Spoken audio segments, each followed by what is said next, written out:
plan is to legalize medical marijuana nationwide to be available to patients as a prescription. At this moment, the FDA is listing marijuana as a Schedule I drug because they're unsure about its side effects and the effect on the human body. However, its benefits should change the classification. As with any drug, there are side effects brought on by smoking and ingesting marijuana, like the psychoactive properties that you get, and drowsiness, thirst, and irritation of lungs when you smoke it. But the benefits of smoking and ingesting marijuana are more beneficial than the harm done by smoking it and ingesting it. At this moment, there are people already prescribed with medical marijuana legally, but they cannot leave that specific state that they were prescribed it in, or are limited to visiting or living in the 13 states that allow medical marijuana at the moment. That means the federal government is denying the patients to administer their medication even if it may help them live or suffer less from their diseases. If we legalize medical marijuana nationwide, there won't be any added strain on the money or the police department that's in the state, because at this moment they're spending about $19.2 billion every year fighting the war against medical marijuana, and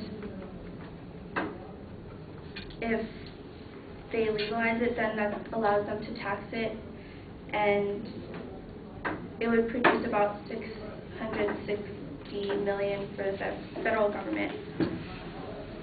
And if medical marijuana is legalized, then there will be less circulation of laced marijuana from the drug dealers, because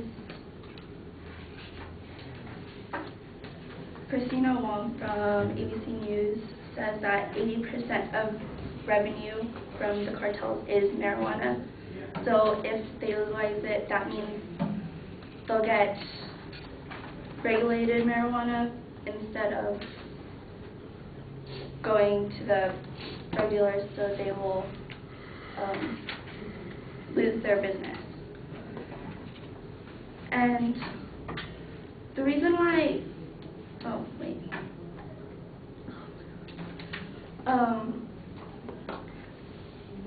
the FDA is saying that they're unsure about the effects of marijuana, but at this moment there is no link between the usage and lung or head or neck cancers. It says that the heaviest smokers in a study done by the American Thoracic Society in 2006 said that the heaviest smokers in the study had smoked more than 22,000 marijuana cigarettes, while moderately heavy smokers had smoked 11,000 to 22,000. And people who smoked more marijuana were not at any increased risk compared to those who smoked less marijuana or none at all. Also, marijuana has not caused any induced fatality. The record on marijuana encompasses about 5,000 years of human experience, and it says that 20 million to 50 million Americans routinely smoke marijuana. And even though there was a strong history of use and extremely high numbers of social smokers, there are no credible medical reports to suggest that consuming marijuana has caused a single death. In fact, there are studies done by the National Toxicology Program that marijuana usage can actually increase life expectancy. In a study done by rats, they said that in rats, those given THC had a clear survival advantage over the untreated controls.